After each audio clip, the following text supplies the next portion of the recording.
Hi friends, how are you doing? Friends, क्या कभी ऐसा हुआ है कि आपने एक चीज़ को बहुत देर तक उठाया हो? मतलब कि आपके हाथ में कोई चीज़ थी, जैसे कोई सब्जी की टोकरी थी या फिर सब्जी का पैकेट था या किसी भी चीज़ का पैकेट है, कोई भी वेट हो। क्या कभी ऐसा हुआ कि आपने बहुत देर तक उसे उठाकर रखा हो और आपका हाथ दुखने लगा हो? ऐसा क्या कभी हुआ है आपके साथ? Type Y for yes in the comment section friends, अगर आपके साथ ऐसा कभी हुआ है तो। मैं बहुत ही इम्पोर्टेंट बात करने जा रही हूँ, बहुत ही इंटरेस्टिंग भी है और बहुत ही इंटरेस्टिंग ऑब्जर्वेशन है जो मैं चाहती हूँ मैं कि आप सबके साथ शेयर करूँ। तो मैं अपना क्वेश्चन फिर से रिपीट करती हूँ फ्रेंड्स। मेरा क्वेश्चन है कि क्या आपने कभी किसी वेट वाली चीज़ को, किसी हैवी चीज़ को बहुत देर तक हाथ में उठाकर रखा है और उसकी वजह से आपके हाथ दुख गए हों? Type Y for yes in the comment section friends, अगर आपने ऐसा कभी किया है तो। Friends, okay, we have a few people joining us. Vivek Sharma ji, hello and welcome to my AB live session. Friends, आज good evening Sanjay Jain ji, welcome to my AB live session. तो friends, मैं आज एक छोटी सी स्टोरी आपके साथ शेयर करना चाहती हूँ और आप मुझे सुनकर बताएं कि आपको क्या लगता है कि स्टोरी का मीनिंग क्या है। Thank you so much Sanjay Jain ji for your answer. और फ्रेंड्स, आप जो टाइप करते हैं वो मुझ तक पहुंचने में थोड़ा वक्त लगता है, इसलिए आई वुड रेकमेंड कि आप टाइमली टाइप करना शुरू करें ताकि मेरे पास टाइम से पहुंच जाए, देर ना लगे। कई बार सर्वर में प्रॉब्लम हो जाती है तो जो आपका टाइप किया हुआ मैटर होता है वो थोड़ा सा टाइम लगता है मेरे पास पहुंचने में। सो फ्रेंड्स, ऐसा हुआ था कि एक बार दो मॉन्क्स थे। बुद्धिज़्म में मॉन्क्स होते हैं, राइट? हमारे यहाँ पंडित होते हैं, प्रीस्ट होता है, वहाँ पे बुद्धिज़्म में उनको मॉन्क्स बोलते हैं। तो उन मॉन्क्स ने मौन व्रत रखा हुआ था। दो मॉन्क्स थे, एक गुरु था और एक शिष्य। अब दोनों ही जा रहे थे, दोनों का ही मौन व्रत था, दोनों बिना कुछ बात किए हुए एक जगह से दूसरी जगह जा रहे थे। अब जैसे वो जा रहे थे, चलते रहे, खाना भी खाया उन्होंने, कोई बात नहीं की, पानी भी पिया, उस पर भी उन्होंने कोई बात नहीं की, बस दोनों चलते जा रहे थे और कुछ भी नहीं। तो अचानक से वो एक नदी के पास पहुँचे और उन्हें नदी को क्रॉस करना था। तो नदी में पानी इतना ज़्यादा नहीं था कि वो क्रॉस ना कर सके, तो उन्होंने कहा कि हम लोग वैसे ही इसको क्रॉस कर लेंगे। तो उन्होंने क्या किया, वहाँ पर एक ना बूढ़ी औरत थी और बूढ़ी औरत भी ना क्रॉस करना चाहती थी। अब बुद्धिज़्म में ये भी होता है कि कुछ ऐसा भी करते हैं कि हम किसी को हाथ नहीं लगाएंगे, एंड स्पेशली फीमेल्स को फिर हम हाथ नहीं लगाएंगे या उनकी तरफ देखेंगे नहीं, बात नहीं करेंगे। तो ये मॉन्क्स भी कुछ ऐसे ही थे। तो इन्होंने क्या, वहाँ पे उस लेडी ने उनको इशारे से समझाया कि मैं ना मैं नदी क्रॉस करना चाहती हूँ और आप मेरी सहायता कर सकते हैं? मैं बूढ़ी हूँ और मैं वहाँ तक नदी पार नहीं कर पाऊँगी। तो एक बार तो वो जो छोटा वाला मॉन्क था, जो शिष्य मॉन्क था, उसने तो दूसरी तरफ मुंह कर लिया जैसे ही उसने एक फीमेल को देखा। लेकिन जो गुरुजी थे उन्होंने कहा कि ठीक है, इशारों में समझाया, उन्होंने अपना मौन व्रत नहीं तोड़ा, उन्होंने इशारों में समझाया कि ठीक है, आप मेरी पीठ पर आ जाइए और मैं आपको अपनी पीठ पे लेकर सड़क यहाँ पे नदी के पार चला जाऊँगा, जिससे कि आपकी नदी क्रॉस हो जाएगी। इशारों में उस लेडी ने समझाया, इशारों में उसने कहा, मॉन्क ने कहा, जो गुरुजी थे उन्होंने कहा, एंड उन्होंने नदी पार करा दिया। अब शिष्य को ये बात बहुत बुरी लगी। उन्होंने कहा कि भाई ये क्या बात है, एक तो हमें फीमेल्स को बात करना अलाउड नहीं है, टच करना अलाउड नहीं है, आपने फीमेल को उसकी हेल्प किया, आपने अपने ऊपर लिया, उसको अपने कंधे पर बिठाया और आपने नदी पार कराई उसको। तो उसको बहुत बुरा लगा, लेकिन क्योंकि मौन व्रत था वो कुछ कह नहीं सकता था अपने गुरु से, एंड तो ठीक है, उन्होंने गुरुजी ने नदी पार करा दी उस बूढ़ी लेडी को। और उसके बाद फिर उनका चलना शुरू हो गया। वो चलते रहे एंड चलते 3-4 घंटे, और शिष्य बहुत बुरी तरीके से गुस्से में था कि गुरुजी ने ये क्या किया, उन्होंने अपनी कसम तोड़ दी, ये कर दिया, वो कर दिया। वो सारे रास्ते परेशान होता रहा, गुस्से में था, इतना गुस्सा आ रहा था मुझे अपने गुरुजी पर कि बस पूछिए मत। तो गुरुजी ने उसकी तरफ देखा, एक बार वो नज़र पड़ी तो गुरुजी से रहा नहीं गया, उन्होंने अपना मौन व्रत तोड़ा। उन्होंने पूछा बेटा भाई बात क्या है, तुम इतने परेशान ज़्यादा क्यों दिखाई दे रहे हो, हम तो आराम से चल रहे हैं, कोई बात भी नहीं हुई है। तो वो बोलता है गुरुजी हाँ मैं आपसे नाराज़ हूँ। क्या बात हो गई भाई, तुम हमसे क्यों नाराज़ हो? तो गुरुजी से शिष्य ने बोला कि देखिए एक तो हमारा मौन व्रत, दूसरा हमें फीमेल्स को टच करना अलाउड नहीं है, ऊपर से आपने उस फीमेल को अपने कंधे पर बिठा के उसे नदी पार कराई। कितनी गलत बात आपने की है ये, क्या आपको ऐसा करना चाहिए था? गुरुजी मुस्कुराए और बोले मैंने उसे 3 घंटे पहले नदी पार कराई थी, तुम तो अभी तक उसको कैरी कर रहे हो। राइट फ्रेंड्स, अब आप मुझे बताइए आपको क्या समझ में आया कि इस स्टोरी का मतलब क्या है? What is the moral of the story? Type in the comment section and tell me what is the moral of the story. तब तक आप लोगों में से बहुत लोगों ने मुझे ज्वाइन किया, मैं आप लोगों को वेलकम करूं मेरा सेशन ज्वाइन करने के लिए। Gautam Kumar ji welcome to my B live session. Vivek Sharma ji का हो गया है welcome. Chandra Prakash ji welcome to my B live session. Dinesh Raghav ji welcome to my B live session. Amit Goswami ji welcome to my B live session. Anuj Malik ji welcome to my B live session. तो friends type कीजिए comment section में और मुझे बताइए what do you think is the moral of this story. Well friends, मैं आपके लिए फिर से रिपीट करती हूँ। गुरुजी ने नदी पार कराई एक लेडी को, लेकिन शिष्य को इस बात का बहुत बुरा लगा और वो काफ़ी देर तक मन में इस बात को लेकर कुढ़ता रहा और गुस्से में था अपने गुरुजी के ऊपर कि उन्होंने ऐसा क्यों किया। आखिरकार परेशान होकर उसने अपने गुरुजी से पूछ लिया और गुरुजी मुस्कुराए और गुरुजी ने मुस्कुरा के बोला मैंने तो उसे 3 घंटे पहले नदी पार कराई थी और मैंने उसे कब का पीछे भी छोड़ दिया, तुम तो अभी तक उसे कैरी कर रहे हो। टाइप कीजिए कमेंट सेक्शन में और मुझे बताइए। Way absolutely right Sanjay Jain ji, we should forget कि पास्ट में क्या हुआ था। राइट फ्रेंड्स, अगर हम अपने पास्ट को कैरी करते रहेंगे तो हाथ में सिर्फ बोझ के अलावा कुछ नहीं लगेगा, हम सिर्फ फ्रस्ट्रेट होते रहेंगे, कुढ़ते रहेंगे अपनी लाइफ में और अपनी लाइफ में आगे नहीं बढ़ पाएंगे, कुछ और चीज़ों के बारे में नहीं सोचेंगे। उस समय उनका फोकस था मौन रहना, अपने मन को भी शांत रखना। मौन रहने का अर्थ ये है कि आप अंदर ही अंदर मेडिटेट कर रहे हैं, लेकिन जब हम बाहरी चीज़ों से परेशान होना शुरू हो जाए तो अपने मन को अस्थिर कर देते हैं, मन को अनपीसफुल कर देते हैं। जबकि ऐसे वक्त में मेडिटेशन में या मौन व्रत आपने रखा है या किसी भी तरीके का व्रत रखा है या आपका कोई भी गोल ही क्यों नहीं है आपने अचीव करना है, आपका काम है उसकी तरफ डेडिकेटेडली लगे रहना, ना कि छोटी छोटी बातों को लेकर परेशान होना कि ऐसा क्यों हुआ है, ऐसा क्यों नहीं हुआ। ये हमारे साथ बहुत होता है फ्रेंड्स, चाहे हम कॉर्पोरेट में हों, चाहे हम एंटरप्रेन्योर हों, चाहे हम किसी नेटवर्किंग एसोसिएशन में आए हों, हमारे आसपास ज़्यादा क्या हो रहा है, क्या किया है और उसकी वजह से हमें बुरा लगा तो उसने मेरी बात को क्यों नहीं माना। तो ये छोटी छोटी बातें बहुत होती रहती है जिसकी वजह से हम उन चीज़ों को लेकर आगे बढ़ते रहते हैं और वो प्रोग्रेस भी नहीं हम कर पाते और वहीं की वहीं रुक जाते हैं, हमारी प्रोग्रेस वहीं की वहीं रुक जाती है। इसलिए बहुत ज़रूरी है फ्रेंड्स, पास्ट में अगर कुछ हुआ था तो उसको भी भूल जाना चाहिए। पास्ट को लेकर रहने का, उसके साथ लेकर उसको आगे बढ़ने का कोई फ़ायदा नहीं है, कोई मतलब नहीं है।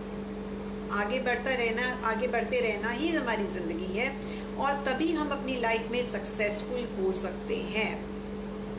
चंद्र प्रकाश जी लिखते हैं कि nothing gets inside the anger, it only hurts. Absolutely right Chandra Prakash ji, हमें गुस्से से कुछ भी नहीं मिलता है, हमें सिर्फ गुस्से से गुस्सा ही मिलता है।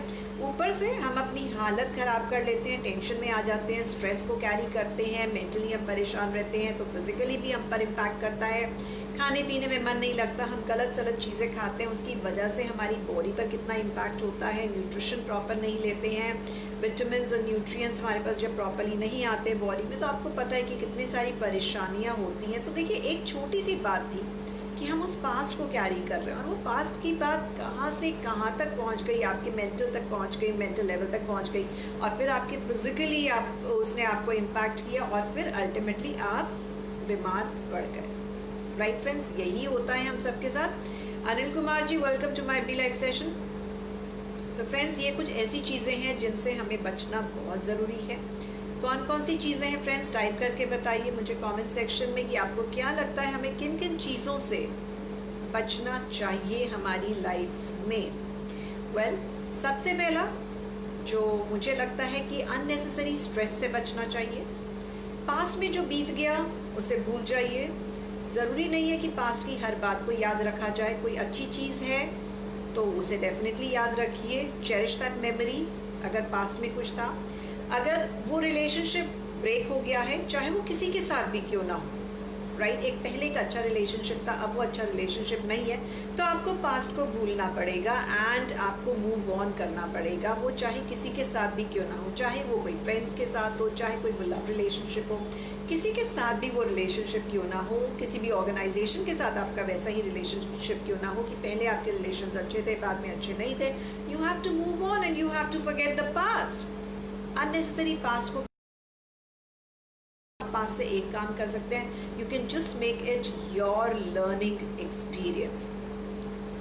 चंद्र प्रकाश जी लिखते हैं कि if we change anger in love then we will get great success. Vivek Sharma ji लिखते हैं स्ट्रेस, टेंशन, जेलसी और एंगर। तो फ्रेंड्स, हमें यही मिलता है, स्ट्रेस, टेंशन, जेलसी और एंगर। हमारा ये बहुत आसान है हमें बोलना कि हम एंगर को लव में कन्वर्ट करें। इंसान हैं हम, इंसान होने में हमारी कमज़ोरियाँ भी होती हैं, क्योंकि जब हम पर्सनली किसी के साथ इन्वॉल्व होते हैं, कोई भी रिलेशनशिप है, चाहे ब्रदर सिस्टर का रिलेशनशिप है, हस्बैंड वाइफ का रिलेशनशिप है, चाहे पेरेंट्स के साथ आपका रिलेशनशिप है, राइट, या फिर कोई रिलेटिव्स के साथ आपका रिलेशनशिप है, उस चीज़ को छोड़ना, उस चीज़ को एकदम से चेंज करना, anger into love is not always possible. हाँ, अगर आप कर पाएँ, nothing like it, you will become a saint. But मेरा क्वेश्चन ये है कि अगर हम नहीं कर पाते हैं तो it is always better to move on. अपनी तरफ से पूरी कोशिश कीजिए अपनी रिलेशनशिप को संभालने की, समझाने की, बिकॉज किसी के साथ भी रिलेशनशिप को ब्रेक करना is not a wise thing to do. It is wiser और the wisest thing to continue in a relationship, because एक दूसरे को समझ के, एक दूसरे के साथ अग्रीमेंट करके अगर हम आगे बढ़ते हैं किसी भी रिलेशनशिप में, तो ही हमें फ़ायदा होता है और लॉन्ग टर्म तक हमारी रिलेशनशिप्स बनी रहे, चाहे जॉब की रिलेशनशिप हो, चाहे किसी और इंसान के साथ हमारी रिलेशनशिप्स हो, हम ही एक दूसरे के काम आते हैं और आएंगे इन द फ्यूचर। हाँ, लेकिन किसी वजह से अगर रिलेशनशिप हमारी ब्रेक हो जाए, चाहे वो हम जेलसी की वजह से हो जाए या किसी एंगर की वजह से हो जाए, तो we have to let it go, right. तो फ्रेंड्स, टाइप कीजिए कमेंट सेक्शन में और मुझे बताइए कि आप इसके बारे में क्या समझते हैं। तो जो मैं कहना चाह रही थी कि अननेसेसरी स्ट्रेस, अननेसेसरी टेंशन, सिर्फ कुछ बातें जो पास्ट की हैं उन्हें लिंगर ऑन रखने से, मन में उनको नर्चर करने से, नेगेटिव बातों को नर्चर करने से अपने माइंड में, अपने हार्ट में सिर्फ नेगेटिविटी रहती है और कुछ भी नहीं होता। आप खुली आंखों से, ओपन आइज से आप वर्ल्ड को नहीं देख पाते। ये एक सबसे बड़ा ड्रॉबैक है। जब भी हम चीज़ों को अननेसेसरीली कैरी करते हैं तो इतनी सारी चीज़ें हमारे आसपास हो रही हैं, उनको देखकर क्यों नहीं हम लोग खुश होते, इज़न्ट इट? तो कहीं ना कहीं से हमें अपनी खुशी को तलाशना पड़ता है। तो वो कौन सी चीज़ है? और देखिए, एफर्ट तो हमें करना पड़ेगा, कोई दूसरा हमारे लिए कुछ नहीं करने वाला। हम इंसान अकेले आए हैं इस दुनिया में और अकेले ही जाएंगे। रास्ते में कारवा मिलता है, लोग मिलते जाएंगे, कारवा आपका बनता जाएगा, बहुत अच्छी बात है। कुछ लोग पीछे रह जाएंगे, कुछ लोग आपके साथ चलेंगे, आपकी डेथ तक आपके साथ चलेंगे, तो बहुत अच्छी बात है। तो हमें वो चीज़ें, उन चीज़ों का भी ध्यान रखना ज़रूरी है। तो कुछ आते हैं लोग, थोड़े समय के लिए आते हैं, कोई रीज़न होता है उनके आने का, वो कुछ समय हमारे साथ रहते हैं, लेकिन फिर कुछ समय बाद उनका साथ हमारे साथ छूट जाता है। तो हमें आगे बढ़ना ज़रूरी है। तो चाहे कोई फ्रेंड ही क्यों ना हो, पहले फ्रेंड था, अब वो फ्रेंड नहीं है, वो अपनी दुनिया में खुश है, हम अपनी दुनिया में खुश हैं, लेकिन हम उस चीज़ को नर्चर करते जा रहे हैं। नेगेटिविटी को नर्चर जब करते जाते हैं अपने माइंड में, तब हमारी मेंटल हेल्थ इम्पैक्ट होती है, हमारी फिजिकल हेल्थ इम्पैक्ट होती है।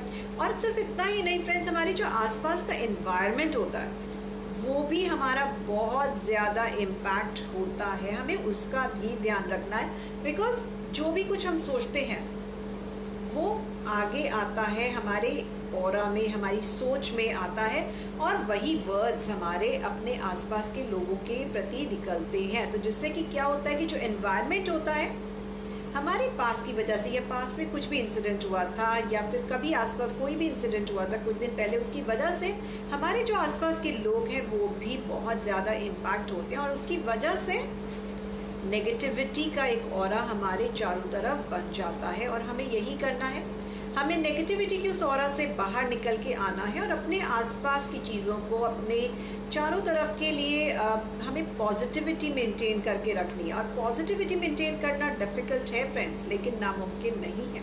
आपने सिर्फ अपना माइंड सेट करना है कि मुझे पॉजिटिव रहना है हर सिचुएशन में। मैं ये नहीं कह रही कि आपको गुस्सा नहीं आएगा, आपको फ्रस्ट्रेशन नहीं होगी, नेगेटिव फीलिंग्स नहीं आएंगी, because we are all human beings, ये सब कुछ होगा। लेकिन उसके बावजूद भी अगर आप अपने मन के ऊपर जीत हासिल कर लेते हैं, अपने दिमाग के ऊपर जीत हासिल कर लेते हैं, वो आपकी एक सच्ची जीत होगी। वो एक आपको मौका है अपनी सक्सेस की तरफ मूव करने का। बहुत से हम लोग मोक्ष चाहते हैं, बहुत से हम लोग कितना आगे बढ़ना चाहते हैं और कहाँ कहाँ नहीं जाना चाहते हैं। तो वो तभी हो सकता है जब अपने माइंड को आप ठंडा रखें, सेटल रखें। विवेक शर्मा जी कहते हैं one should move away from too much thinking. Absolutely right Vivek Sharma ji, आपने बिल्कुल सही बोला। ओवर थिंकिंग भी एक बहुत बड़ा प्रॉब्लम है। तो चीज़ें जब हो रही हैं तो उनको होने दीजिए। आपको पता है कि आप किसी चीज़ के बारे में सोच रहे हैं, कुछ ज़रूरत से ज़्यादा आपको लगता है कि आप सोच रहे हैं, तो इट इज़ बेटर कि आप वहाँ से मूव आउट कर जाए। मान लीजिए एक जगह है जहाँ से आप काफ़ी परेशान हो गए, वहाँ पर कोई इंसिडेंट हुआ है, so it is always better कि बाहर चले जाएं ठंडी हवा में और अपने आप को शांत करने के बाद वापस आएँ। तब तक आपका माइंड क्लीन हो चुका होगा और अपने माइंड को ये समझाकर वापस आए कि अब जो हो चुका वो हो चुका, इसके बारे में मैं दोबारा कोई बात नहीं करूँगा। इससे हमारे रिलेशनशिप्स पे बहुत इम्पैक्ट पड़ता है। तो कई बार मान लीजिए दो जनों में लड़ाई हो गई, घर के दो फैमिली मेम्बर्स में लड़ाई हो गई, तो इट इज़ ऑलवेज बेटर कि आप वहाँ से मूव आउट कर जाइए, चुप रह जाइए। और जब मामला ठंडा हो जाए कुछ दिनों के बाद, सोचिए कि आप क्या कह सकते थे उसके बारे में, राइट? तो अपनी बात को किस तरह से कह सकते थे। मैं आपके साथ एक छोटा सा इंसिडेंट शेयर करती हूँ जो मुझे इसी समय याद आया और मुझे लगता है कि शायद आपको उससे मदद मिल जाएगी कि समझने में मैं जो भी कुछ कहना चाह रही हूँ। मेरे एक सीए हैं और मेरे को कोई इन्फॉर्मेशन चाहिए थी जो मुझे अपने इंश्योरेंस एजेंट को भेजनी थी। तो उन्होंने, इंश्योरेंस एजेंट ने कहा कि आपके पास ये इन्फॉर्मेशन होगी, आप अपने सीए से मंगा के मुझे दे दीजिए, सो दैट मैं आपके इंश्योरेंस के पेपर्स में प्रोसेस कर दूंगा। मैंने कहा ठीक है। अब मैंने उनसे बात की फ़ोन पे और मैंने उनको ना मैसेज डाला, ईमेल डाला कि आप ना ये वाली चीज़ मेरे को चाहिए, तो आप ये चीज़ें मुझे भेज दीजिए। उन्होंने मुझे ये चीज़ें नहीं भेजी, उल्टा मेरे पास जवाब आया कि आपने ये चीज़ें मुझसे क्यों नहीं ली। आप मेरी बात को समझिए ध्यान से। उन्होंने मुझे जवाब भेजा कि आपने ये चीज़ें मुझसे क्यों नहीं ली, मैं भी तो इसमें डील करता हूँ इंश्योरेंस में। अब उस समय मैंने जब उनका ईमेल पढ़ा, मुझे आ गया एकदम से गुस्सा। ये बहुत साल पहले की बात है फ्रेंड्स, लेकिन मैंने ये भी रियलाइज़ कर लिया फ्रेंड्स कि अगर जो मुझे गुस्सा आया, मैं कहीं गुस्से में गलती से भी कुछ ऐसा जवाब ना लिख दूँ जिससे कि हमारी रिलेशनशिप ख़राब हो जाए, राइट? तो मुझे पता था, मैं उस समय गुस्से में आ गई थी, तो I just closed the email. मैंने ईमेल को उसी समय बंद किया और मैं बाहर चली गई अपना काम करने के लिए। 2 घंटे के बाद वापस आई, दिमाग मेरा ठंडा हो चुका था और मैंने वापस आके फिर से ईमेल खोली क्योंकि मुझे जवाब तो देना था और अपना काम भी करवाना था। मैंने उन्हें आराम से एक ईमेल लिखा। मैंने लिखा कि मुझे ये नहीं पता था कि आप इन चीज़ों में डील करते हैं। अगर मुझे पता होता कि आप इसमें डील करते तो मैं डेफिनेटली ये वाली इंश्योरेंस पॉलिसी मैं आप ही से लेती। अगली बार मुझे जब भी ज़रूरत पड़ेगी। क्या मैंने उनसे लिया? नहीं लिया और आज तक नहीं लिया, शायद मैं लूँगी भी नहीं। लेकिन अपनी बात को कहने का सही तरीका, so sometimes you have to just let it go. अगर गुस्सा आ रहा है और आप रियलाइज़ कर रहे हैं आपको गुस्सा आ रहा है, तो बेटर ये है कि वहाँ से मूव आउट कर जाइए। अब पास्ट में जो हो चुका सो हो चुका, कोई ज़रूरत नहीं है उसको नर्चर करते रहने की। चंद्र प्रकाश जी कह रहे हैं if you want to do something in life we have to think positive. आपने बहुत सही बोला चंद्र प्रकाश जी। अगर हम किसी का भी एग्जाम्पल ले लें, हम इतने बड़े बड़े स्टार्स का एग्जाम्पल ले लें, या फिर जितने भी इतने सीनियर लेवल पर लोग हैं, हम किसी का भी एग्जाम्पल उठा लें और सिर्फ ये है कि वो कहाँ पे कितने ज़मीनी तौर पे वो थे, कितने बहुत पुअर थे और वो पॉवर्टी से अब वो रिचनेस की तरफ आ गए हैं, लाइफ में इतना आगे बढ़ गए हैं। उसकी वजह क्या है? सिर्फ पॉजिटिविटी। और जिन लोगों के एटीट्यूड्स पॉजिटिव नहीं रहे, नेगेटिव रहे, वो लोग आज तक आगे अपनी लाइफ में कुछ भी नहीं कर पाए। लोग कहाँ से कहाँ तक पहुँच गए, और वो तभी पहुँच सकते हैं इतनी सारी परेशानियों के बावजूद जब वो पॉजिटिव रही अपनी लाइफ में। हम अपने देश में ही बहुत सारे एग्जाम्पल्स ले सकते हैं। अमिताभ बच्चन बहुत बड़ा एग्जाम्पल है, राइट? तो कहाँ पर उनके लाइफ में कितने अप्स एंड डाउन्स आए। His father Harivansh Rai Bachchan, such a well known poet, लेकिन अब उनकी लाइफ अलग थी, अमिताभ जी की लाइफ अलग थी, लेकिन उनकी लाइफ में भी कितने स्ट्रगल्स रहे, राइट? हम सब जानते हैं। पहले की मूवीज़ लोगों की फ्लॉप होती हैं और एक फ्लॉप के बाद में उनकी मूवीज़ सब अच्छे तरीके से काम करनी शुरू हो जाती हैं। लेकिन अमिताभ जी की लाइफ में तो कितने सारे अप्स एंड डाउन्स आए। कितने टाइम तक उनकी कंपनी थी ABC कॉरपोरेशन, उनकी कंपनी भी फेल हो गई, वो भी नहीं चली। तो इस तरीके से हम कितने सारे एक्टर्स को देख सकते हैं, कितने सारे प्लेयर्स को देख सकते हैं। सबकी लाइफ में कुछ ना कुछ चैलेंजेस रहे, लेकिन वो वहाँ पर क्यों पहुँच पाए? वो सिर्फ इसलिए पहुँच पाए क्योंकि वो पॉजिटिव रहे अपनी लाइफ में। तो पॉजिटिव रहना हमारे लिए बहुत ज़्यादा ज़रूरी है। इसको डिफ़िकल्ट है, मैं नहीं कहती बिल्कुल आसान है, डिफ़िकल्ट है, लेकिन हमारे को रोज़ अपने आप को ट्रेन करना पड़ेगा पॉजिटिव रहने के लिए। और मैं आपको एक बात बताऊं कि ये जो मैंने जो अपने CA के साथ जिस तरीके से डीलिंग की, वो मेरे साथ क्यों मैं वो कर पाई। मैं वो इसलिए कर पाई बिकॉज मैंने एंगर मैनेजमेंट करना स्टार्ट कर दिया था।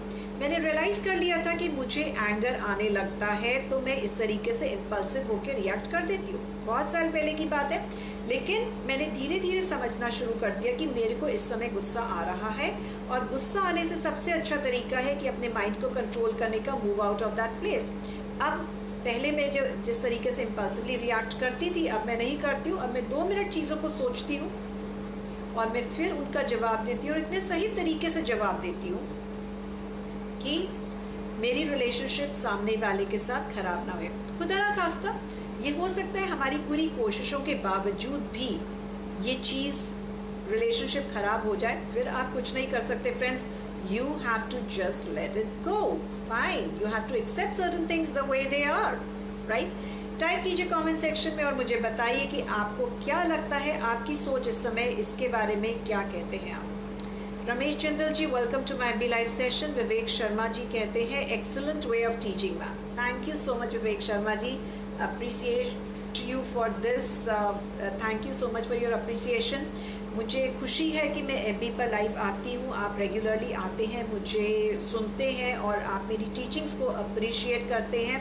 तो मेरा आना एक तरीके से मैं कहूँगी मेरा आना सार्थक हो जाता है, क्योंकि मैं काफ़ी टाइम से लगातार आ रही हूँ और आप सब लोगों की वजह से ही मैं रेगुलरली इन सेशंस को फुल पॉजिटिव एटीट्यूड के साथ कंडक्ट कर पाती हूँ और इतनी खुशी कंडक्ट कर पाती हूँ। मुझे भी आप सबके बीच में आना अच्छा लगता है। फ्रेंड्स, अगर ऐसा कोई टॉपिक है जो आप चाहें जिस पर मैं कुछ रोशनी डालूँ, कहीं पर आपकी कोई पर्सनल लाइफ प्रॉब्लम्स हैं, अगर उन पर भी आप चाहते हैं मैं कोई रोशनी डालूँ, आपको हेल्प करूँ, तो आप हमेशा मुझे टाइप कर सकते हैं कमेंट सेक्शन में। इस समय भी टाइप कर सकते हैं। मेरा ये वीडियो फेसबुक पर रहेगा, मेरा ये वीडियो यूट्यूब पर भी रहेगा।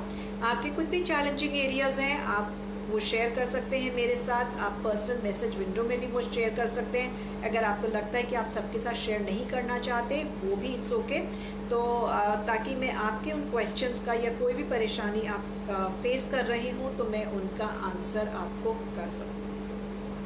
फ्रेंड्स, आप लोगों में से जो लोग नहीं जानते, मैं अपने आप को इंट्रोड्यूस कर देती हूँ। मेरा नाम अंजलि गुप्ता है, मैं एक मोटिवेशनल स्पीकर हूँ और कोच हूँ पब्लिक स्पीकिंग की। मैं हर रोज़ FB पर लाइव आती हूँ because I have taken this resolution I have taken this resolution that I will be coming live on FB for all the 365 days in this year of 2020. Reason ये है friends कि one, I wanted to do something different. Secondly, मैं चाहती थी कि as a coach of public speaking में आप सबकी किसी भी तरीके से मदद कर सकूं, तो मुझे बहुत ज़्यादा खुशी होगी।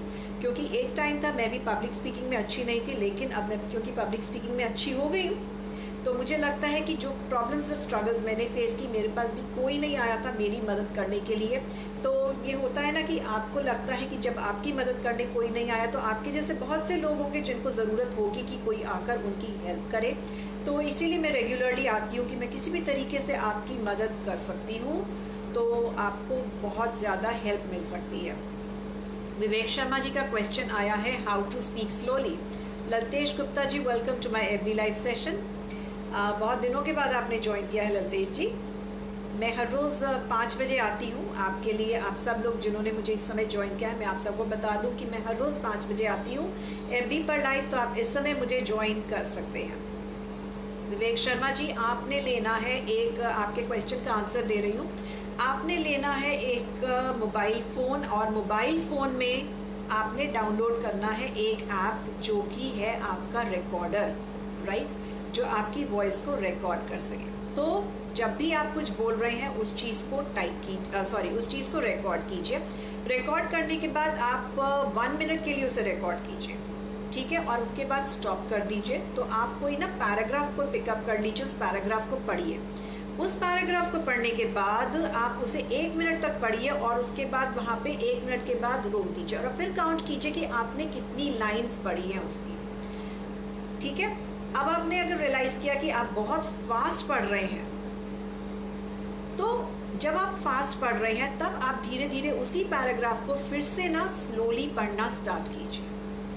तो फिर देखिए कि जैसे मान लीजिए कि अगर 1 मिनट आपने पढ़ा है और 1 मिनट में लेटेस्ट से कि आपने 10 लाइंस पढ़ ली है, तो वो जो आपने 10 लाइंस पढ़ी हैं, आप कोशिश कीजिए कि उसको आप 5 लाइंस में कन्वर्ट करें 1 मिनट में, राइट। पहले आप चेक करेंगे कि आपने नंबर ऑफ लाइंस कितनी पढ़ी हैं 1 मिनट में, वो आपने रिकॉर्ड कर ली। फिर उसके बाद आप उसको धीरे धीरे पढ़ना स्टार्ट करेंगे और धीरे धीरे ही बोलना आप स्टार्ट करेंगे। तो ये आप रेगुलरली करेंगे इस तरीके से, तो आपको बेनिफिट मिलेगा, राइट। प्रैक्टिस करने के बाद मुझे बताइएगा कि क्या रिजल्ट रहा और आप कितने दिनों में इस चीज़ को अचीव कर पाए। I hope Vivek Sharma ji, I have been able to answer you. Ashok sir, welcome to my FB live session. Chandra Prakash ji लिख रहे हैं, what does it happen, why does it happen to someone else who is involved in quarrel. Chandra Prakash ji, मैं आपका मतलब नहीं समझी, थोड़ा सा और स्पेसिफिक होके मुझे बताइए। Why does it happen to someone else who is involved in a quarrel? नहीं समझ में आया चंद्र प्रकाश जी, मुझे थोड़ा सा और विस्तार में समझाइए कि क्या कहना चाहते हैं आप, ताकि मैं आपके क्वेश्चन का आंसर कर सकूं। Sanjay Sharma ji, welcome to my FB live session. अच्छा, अगर आप मैं अपनी जो समझ, जो थोड़ा बहुत मेरे को चंद्र प्रकाश जी समझ में आया है आपके क्वेश्चन को, मैं उसको लेकर बताती हूँ, और फिर आप मुझे बताएं कि मैं आपके क्वेश्चन का आंसर कर पाई या नहीं। तब तक आप टाइप कर सकते हैं, बिकॉज टाइपिंग जब तक आप करेंगे मुझ तक पहुँचने में थोड़ा सा वक्त लगेगा। मैं जो समझ पाई हूँ आपके क्वेश्चन का कुछ मतलब कि दूसरा इंसान, मतलब किसी के साथ आपकी लड़ाई हो गई तो दूसरे इंसान पे क्या असर होगा, शायद आप ये पूछना चाहते हैं, तो उसके ऊपर क्या असर होगा, राइट। चंद्र प्रकाश जी, टाइप कीजिए Y for yes in the comment section अगर मैं सही समझ रही हूँ तो आपने जो लिखा है। तो फ्रेंड्स, क्या होता है कि ना, हमें सबसे पहले अपनी तरफ ध्यान देना ज़्यादा ज़रूरी है कि हमारा रिएक्शन, हमारा रिस्पॉन्स दूसरे इंसान की तरफ क्या रहा।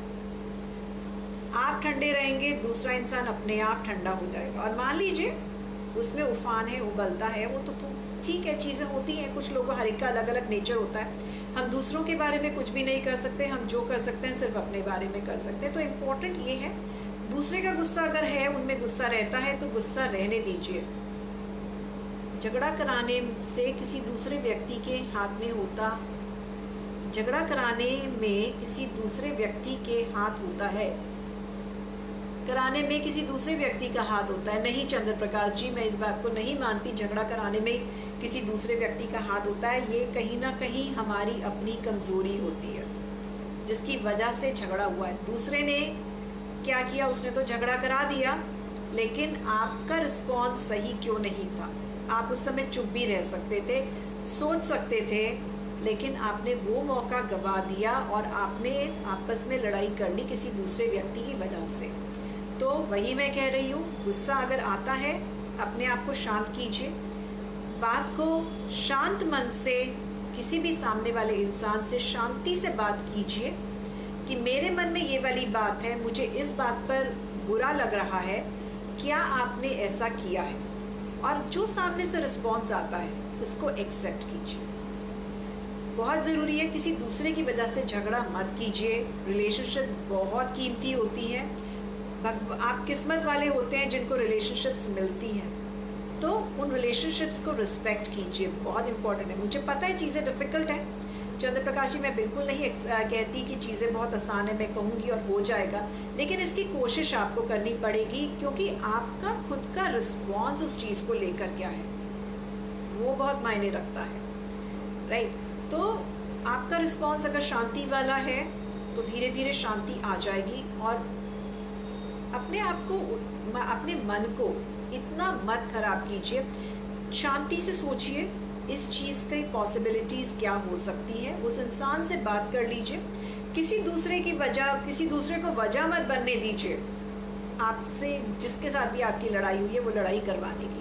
बिकॉज क्या कर रहे हैं आप, पहला मौका नहीं दे रहे हैं आप उसको, फिर वो सिर्फ एक बार लड़ाई होगी, वो इंसान दूसरी बार फिर मौका लेगा आप उन दोनों की लड़ाई कराने का, तीसरी बार फिर लेगा, वो चौथी बार भी लेगा। पर वो उसने देखा कि अगर उसने लड़ाई करवाने की कोशिश की और वो सफल नहीं हुआ है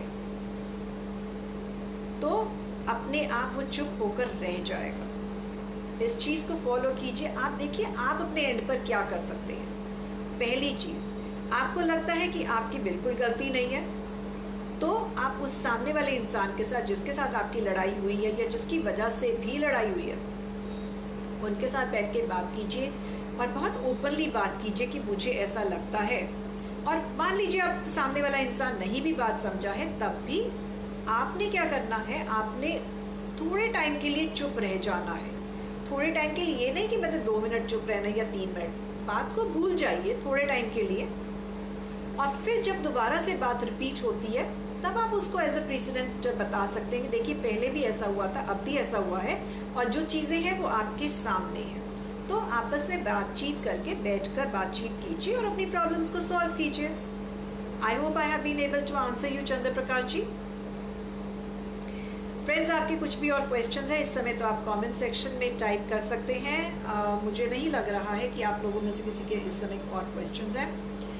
तो विवेक शर्मा जी, एक आपका क्वेश्चन मैंने आंसर किया, चंद्र प्रकाश जी आपका क्वेश्चन भी आंसर हो गया। तो फ्रेंड्स, आपके अगर कुछ क्वेश्चंस हैं तो आप मेरे साथ कमेंट सेक्शन में भी शेयर कर सकते हैं। ये वीडियो मेरा फेसबुक पर भी रहेगा, ये वीडियो मेरा यूट्यूब पर भी रहेगा। आप कहीं पर भी इन दोनों जगहों पर अपने क्वेश्चंस को शेयर कर सकते हैं। I would be more than happy to answer your questions. So friends, I would be meeting you again tomorrow, same time at 5 p.m. Thank you, Chandra Prakash ji, for your question. I will be meeting you once again tomorrow with my new learning for all of you once again at 5 p.m. So stay tuned and I'll be seeing you there tomorrow. Bye-bye. See you.